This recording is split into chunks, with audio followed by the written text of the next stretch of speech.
सदर नमस्कार साथियों, प्रस्तुत है सुभद्रा कुमारी चौहान जी की लिखी हुई कहानी कदम के फूल। भौजी, लो मैं लाया, सच ले आए। कहाँ मिले? अरे, बड़ी मुश्किल से ला पाया। भौजी, तो मजदूरी ले लेना, क्या दोगी?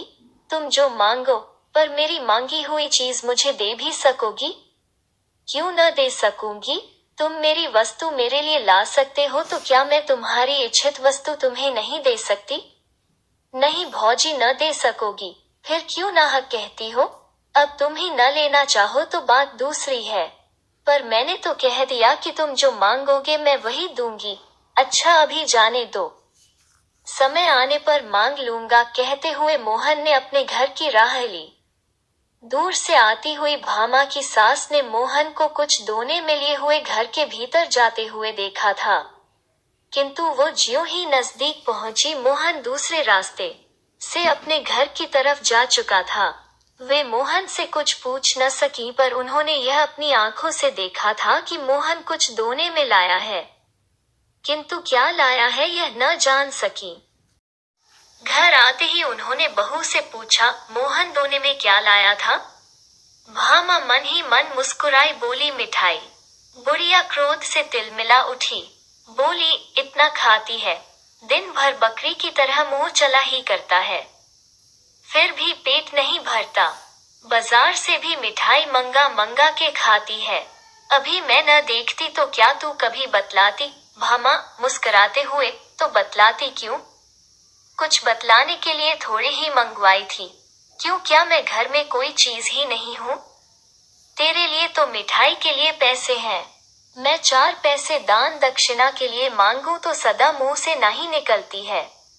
तेरा आदमी है, तो मेरा भी तो बेटा है, क्या उसकी कमाई में मेरा कोई हक ही नहीं? मुझे तो 2-4 सूखी रोटी छोड़कर कुछ भी न नसीब हो, और तू मिठाई मंगा मंगा के खाए। कर ले जितना तेरा जी चाहे, भगवान तो ऊपर से देख रहा है, वो तो सजा देगा ही। मुस्कुराते हुए, क्यों कोस रही हो मान जी? मिठाई एक दिन खा ही ली तो क्या हो गया, अभी रखी है, तुम भी ले लेना। चल रहने दे, अब इन मीठे पुचकारों से किसी और को बहकाना। मैं तेरे हाल सब जानती हूँ। तू समझती होगी कि तू जो कुछ करती है वो कोई नहीं जानता। मैं तो तेरी नस नस पहचानती हूँ। दुनिया में बहुत सी औरतें देखी हैं, पर सब तेरे तले तले। मुस्कुराते हुए, सब मेरे तले तले न रहेंगी तो करेंगी क्या? मेरी बराबरी कर लेना मामूली बात नहीं है, मैं ऐसी वैसी थोड़ी हूँ। चल चल, बहुत बड़प्पन न बघार, नहीं तो सब बड़प्पन निकाल दूंगी।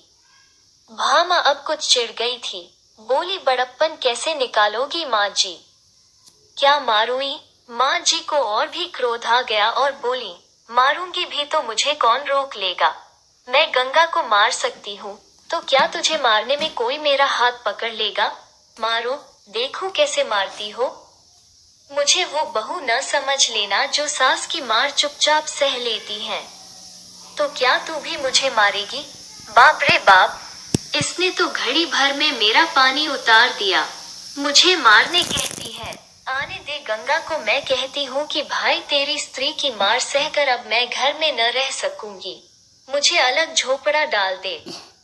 मैं वहीं पड़ी रहूंगी। जिस घर में बहू सास को मारने के लिए खड़ी हो जाए वहां रहने का धर्म नहीं। यह कहते कहते माँ जी जोर जोर से रोने लगी। भामा ने देखा कि बात बहुत बढ़ गई, अतः वो बोली, मैंने तुम्हें मारने को तो नहीं कहा माँ जी। क्यों झूठ मूठ कहती हो? हाँ, मैं मार तो चुपचाप किसी की ना सहूंगी। अपने माँ बाप की नहीं सही तो किसी और की क्या सहूंगी?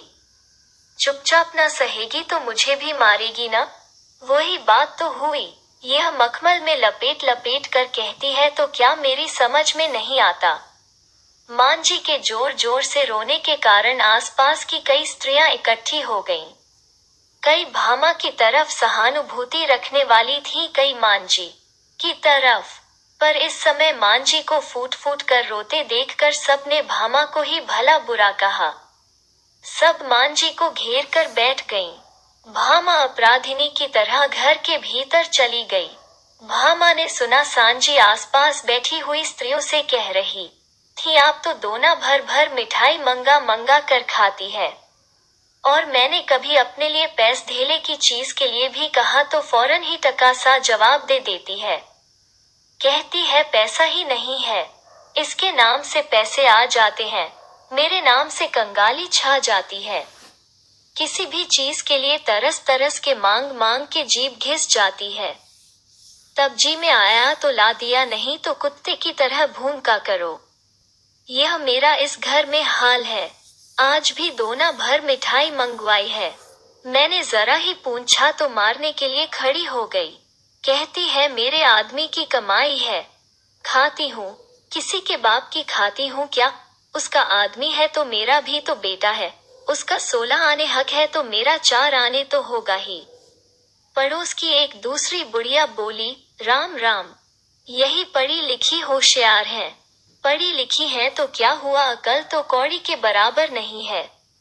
तुमने भी 9 महीने पेट में रखा बहन, तुम्हारा तो 16 आने हक है। बहू को बेटा माँ के लिए लौड़ी बनाकर लाता है, वो तुम्हारे पैर दबाने और तुम्हारी सेवा करने के लिए है। हमारा नंदन तो जब तक बहू मेरे पैर नहीं दबा लेती, उसे अपनी कोठरी के अंदर ही नहीं आने देता। अपना ही माल खोटा हो तो परखने वाले का क्या दोष। बहन, बेटा ही सपूत होता तो बहू आज मुझे मारने दौड़ती। गंगा प्रसाद गांव की प्राइमरी पाठशाला के दूसरे मास्टर की जगह के लिए उम्मीदवार थे। 17.5 रुपए माहवार की जगह के लिए बेचारे दिन भर दौड़ धूप करते, इससे मिल उससे मिल, न जाने किसकी किसकी खुशामद करनी पड़ती थी। फिर भी नौकरी पाने की उन्हें बहुत कम उम्मीद थी। इधर वे कई मास से बेकार बैठे थे। भामा के पास कुछ जेवर थे जो हर माह गिरवी रखे जाते थे और किसी प्रकार काट कसर करके घर का खर्च चलता था। भामा पैसों को दान तले दबाकर खर्च करती, सास और पति को खिलाकर स्वयं आधे पेट ही खाकर पानी से ही पेट भरकर उठ जाती। कभी दाल का पानी ही पी लिया करती, कभी शाक उचलकर ही पेट भर लिया करती। रुपये पैसों की तंगी के कारण घर में प्रायः रोज ही इस प्रकार कलह मची रहती है। जब गंगा प्रसाद जी दिन भर की दौड़ धूप के बाद थके हारे घर लौटे तब शाम हो रही थी। आंगन में उनकी माँ उदास बैठी थी। बेटे को देखा तो नीचे आंख कर ली, कुछ बोली नहीं। गंगा प्रसाद अपनी माँ का बड़ा आदर करते थे, उनका बड़ा ख्याल रखते थे। जिस बात से उन्हें जरा भी कष्ट होता वो बात वे कभी न करते थे। माँ को उदास देखकर वे माँ के पास जाकर बैठ गए। प्यार से माँ के गले में बाहें डाल दी। पूछा, क्यों माँ आज उदास क्यों है? क्या कुछ तबीयत खराब है? नहीं, अच्छी है। कुछ भी तो हुआ है? माँ तू उदास है। अब माँ जी से न रहा गया, फूट फूट के रोने लगी। बोली, कुछ नहीं, मैं आदमी औरत में लड़ाई नहीं लगवाना चाहती, बस इतना ही कहती हूँ कि अब मैं इस घर में न रह सकूंगी। मेरे लिए अलग झोपड़ा बनवा दे, वहीं पड़ी रहूंगी। जी मैं आवे तो खर्च भी देना, नहीं तो मांग के खा लूंगी। क्यों माँ, क्या कुछ झगड़ा हुआ है? सच सच कहना, आज ही क्या है? यह तो 30 दिन की बात है। तेरी घरवाली ने मोहन से मिठाई मंगवाई, वो दोना भर मिठाई मेरे सामने लाया।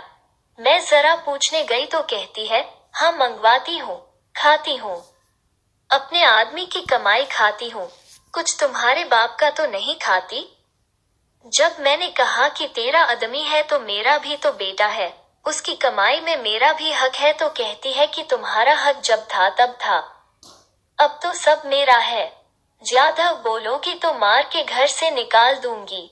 तो बाबा तेरी औरत है, तू ही उसकी मार सह। मैं मांग के पेट भले ही भर लूं, पर बहू के हाथ की मार न खाऊंगी। गंगा प्रसाद अब न सह सके, बोले, बहू तुझे मारेगी माँ, मैं ही न उसके हाथ पैर तोड़कर डाल दूंगा। कहते हुए वे हाथ की लकड़ी उठाकर बड़े गुस्से से भीतर गए। भामा को डांट कर पूछा, क्या मंगाया था तुमने मोहन से? गंगा प्रसाद के इस प्रश्न के उत्तर में कदम के फूल थे भैया, कहते हुए मोहन ने घर में प्रवेश किया। तब तक भामा ने दोना उठाकर गंगा प्रसाद के सामने रख दिया था। दोने में 8-10 पीले पीले गोल गोल बेसन के लड्डुओं की तरह कदम के फूलों को देखकर गंगा प्रसाद को हंसी आ गई। मोहन ने दोने में से एक फूल उठाकर कहा, कितना सुंदर है यह फूल भौजी।